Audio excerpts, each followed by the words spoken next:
السلام علیکم ویورز، کیا حال ہیں آپ کے؟ میں ناز آپ کے ساتھ ہوں، اور آج میں آپ کو بتاؤں گی کہ حضور صلی اللہ علیہ وآلہ وسلم کی تربیت و پرورش میں کن کن لوگوں کا ہاتھ تھا، اور کن کن پاک گھرانوں میں آپ کی تربیت اور پرورش ہوئی، اور کن کن عورتوں نے آپ کو دودھ پلانے کے فرائض سر انجام دیے۔ آپ کی تربیت میں حلیمہ سعدیہ کا نام صف اول پر آتا ہے کہ حلیمہ سعدیہ جو تھیں وہ ان کے والد کا نام ابی زویب جبکہ خاوند کا نام حارث بن عبد العزیٰ تھا۔ حضرت حلیمہ رضی اللہ عنہ کا تعلق قبیلہ بنی سعد سے تھا، جو اس دور میں فصاحت اور بلاغت اور پانی کی شیرینی کی وجہ سے مشہور تھے۔ سرور کائنات حضرت محمد صلی اللہ علیہ وآلہ وسلم کا ایک خاص حوالے سے حضرت حلیمہ سعدیہ سے ایک گہرا تعلق تھا۔ آپ نے بچپن میں عرب کے دستور کے مطابق اپنی ماں کے علاوہ ایک اور پیاری گود میں بھی اپنی عمر کے ابتدائی چند سال گزارے، اور وہ پیاری گود تھی حضرت حلیمہ سعدیہ رضی اللہ عنہ کی، جو کہ حضور صلی اللہ علیہ وآلہ وسلم کی رضائی والدہ بھی تھیں۔ شرفائے عرب میں یہ دستور تھا کہ بچوں کو ماں کے پاس نہیں رکھتے تھے، بلکہ اکثر پرورش اور فصیح زبان سیکھنے کے لیے دوسری عورتوں کو دے دیتے۔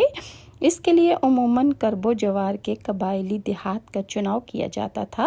بچے دیہات کی کھلی فضا میں پرورش پاتے، اور پھر چند برس بعد ان کے والدین انہیں واپس لے جاتے۔ یہ رواج اس وقت اس قدر مستحکم تھا کہ تھوڑے عرصے بعد دیہات کی غریب عورتیں خود ہی شہر میں آ جاتی، اور جو بچے اس مدت میں پیدا ہوئے ہوتے انہیں ان کے ماں باپ کی مرضی سے ساتھ لے جاتی، اور ان کے ماں باپ ان کو رضاعت کے اور ان کی تربیت و پرورش کرنے کے پیسے دیا کرتے تھے، یا ان کا جو تھا سلسلہ جو تھا آمدنی کا وہ چل پڑتا تھا۔ تو اس طرح حضرت حلیمہ سعدیہ بھی یہاں پر بچہ لینے آئی تھی مکہ میں۔ سرور کائنات حضور نبی اکرم صلی اللہ علیہ وآلہ وسلم جب اس کائنات میں تشریف لائے تو شروع میں انہوں نے 7 روز تک اپنی والدہ ماجدہ حضرت بی بی آمنہ کا دودھ پیا۔ اس کے چند دن بعد تک حضرت صوبیہ نے دودھ پلایا۔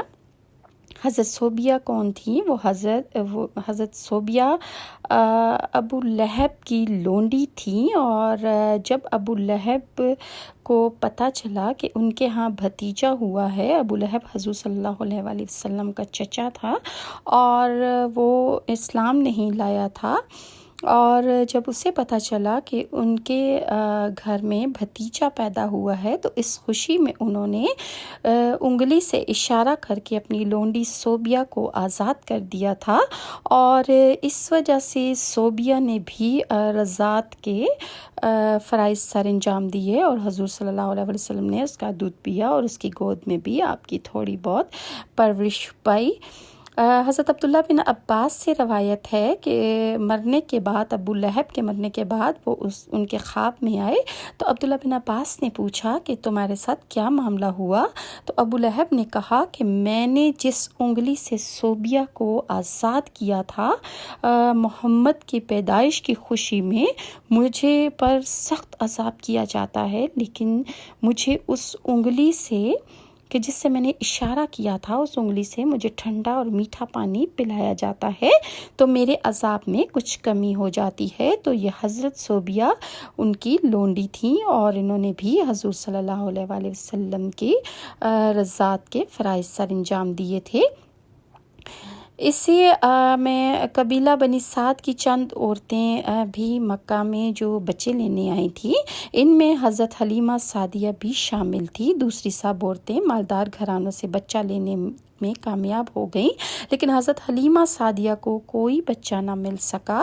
ان کی اونٹنی بھی بہت لاغر، کمزور اور بیمار تھی کہ اس سے چلنے بھی نہیں ہو رہا تھا۔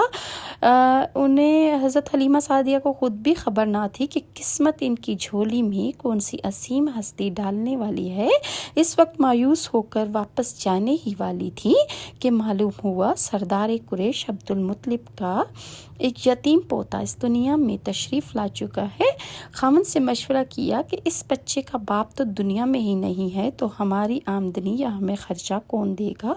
جو اس بچے کی پرورش کے عوض ہمارے ساتھ مالی مدد ہو سکے۔ البتہ اس کے دادا کی شرافت اور عالی نسبت سے یہ توقع ہے کہ خدا اس بچے کے طفیل ہماری بہتری کر دے۔ تو شوہر نے کہا کہ کچھ مذائقہ نہیں، اسی بچے کو ضرور لے لو، خالی ہاتھ جانا اچھی بات نہیں ہے۔ حضرت حلیمہ سعدیہ نے فوراً جا کر ننھے محمد صلی اللہ علیہ وآلہ وسلم کو لے آئیں۔ انہیں کیا خبر تھی کہ یہ بچہ دین اور دنیا کا سردار ہوگا اور اسے دودھ پلا کر وہ ابدی سعادت اور عصمت حاصل کرنے والی ہیں۔ ان دنوں عرب میں بہت زیادہ قحط کا عالم تھا۔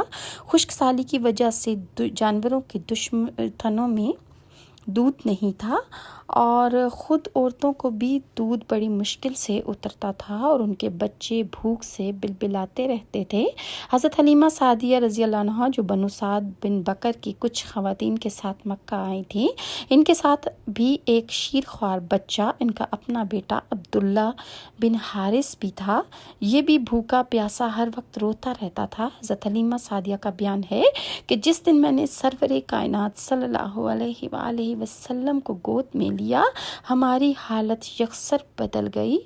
میری خشک چھاتیوں میں دودھ اتر آیا اور ہماری اونٹنی کے تھن بھی دودھ سے بھر گئے۔ دونوں بچوں نے خوب سیر ہو کر دودھ پیا اور ہم نے بھی خوب اونٹنی کا دودھ پیا۔ جب مکہ سے چلنے لگے تو ہماری مریل اونٹنی جو تھی، جو سارے قافلے سے پیچھے رہ گئی تھی، وہ بہت تیز رفتاری سے چلنے لگی کہ اس کے اوپر حضور صلی اللہ علیہ وآلہ وسلم کو میں گود میں لے کر بیٹھی تھی، تو وہ میری سواری سب سواریوں سے تیز چلنے لگی۔ میرا خاوند اور قافلے کے دوسرے لوگ بار بار یہی کہتے تھے کہ یہ بچہ بہت برکت والا ہے اور حلیمہ رضی اللہ عنہ بہت خوش قسمت ہے کہ ایسا سعادت مند بچہ اس سے مل گیا۔ جب ہم اپنے گھر پہنچے تو ہمارے گھر کی حالت ہی بدل گئی، کیونکہ حضور صلی اللہ علیہ وآلہ وسلم سے سارا گھر جو تھا وہ پر نور اور رونق ہو چکا تھا، اور ہر طرف جس طرف حضور صلی اللہ علیہ وآلہ وسلم کو لٹاتے تھے وہاں پر ان کے نور سے روشنی ہو جاتی تھی۔ بعض مفسرین نے ایسے بھی لکھا ہے اس واقعے کو کہ مکہ کے سنگلاخ پہاڑوں کے عقب میں 85 کلومیٹر کے مشرق کی جانب طائف کی سرسبز و شاداب وادی سے ذرا آگے بنی حوازن کا علاقہ تھا، جہاں قبیلہ بنی سعد آباد تھا۔ عرب کا یہ قدیم قبیلہ اپنی فصاحت و بلاغت اور حکمت و شیریں کلام کی وجہ سے حجاز میں معروف تھا۔ یہ لوگ نہ صرف خود فصیح و بلیغ عربی بولتے بلکہ اس زبان کے محافظ اور معلم بھی تھے۔ اسی خوبی کی بنا پر عرب کے صاحب حیثیت شہری اپنے بچوں کو ذہنی اور جسمانی تربیت اور خالص عربی زبان سکھانے کی غرض سے ایک خاص مدت تک اس قبیلے کی خواتین کے حوالے اپنے بچے کر دیا کرتے تھے۔ یہ عورتیں سال میں 2 مرتبہ شہروں کا رخ کرتی اور نومولود بچوں کو مناسب اجرت پر اپنے ساتھ لے جاتی۔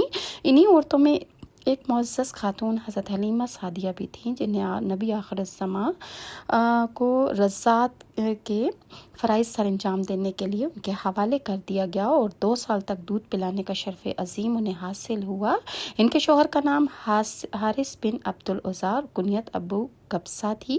وہ بھی قبیلہ بنی سعد سے تعلق رکھتے تھے۔ حضرت حلیمہ کے بچے حضرت عبداللہ، انیسہ اور شیمہ ان کے حضور صلی اللہ علیہ وسلم کے رضاعی بہن بھائی تھے۔ حضور کو اپنی رضاعی بہن شیمہ سے بے حد انسیت تھی، کیونکہ شیمہ اکثر حضور صلی اللہ علیہ وآلہ وسلم کو گود میں لے کے بیٹھ جاتی اور انہیں میٹھی میٹھی لوریاں سنایا کرتی تھیں۔ وہ فرماتی ہیں کہ ان دنوں ہمارا علاقہ شدید قحط اور قحط زدہ اور خشک سالی کا شکار تھا۔ وہ مئی کا ایک سخت گرم دن تھا کہ جب ہمارے قبیلے سے خواتین کا ایک قافلہ نوزائیدہ بچوں کے حصول کے لیے مکے کی جانب روانہ ہوا۔ اس قافلے میں شامل خواتین میں سے ایک میں بھی تھی۔ میں اپنے سفید لاغر اونٹنی پر سوار تھی، میرا خاوند حارث، دودھ پیتا بچہ عبداللہ اور میری خستہ حال کمزور اونٹنی بھی ساتھ تھی۔ میری اونٹنی کمزوری اور نقاہت کے سبب نہایت سست رفتاری سے سفر طے کر رہی تھی، جس کی بنا پر قافلہ کی سب عورتیں مجھ سے عاجز آ گئی تھیں۔ چنانچہ وہ سب مجھ سے پہلے مکہ پہنچ گئی اور وہاں پر انہوں نے امیر ترین لوگوں کے بچے جو تھے ان سب نے لے لیے، لیکن حضرت محمد صلی اللہ علیہ وآلہ وسلم چونکہ یتیم تھے تو یہ سن کر کسی نے ان کو نہ لیا کہ ان کی مالی امداد کون کرے گا۔ تو حضرت حلیمہ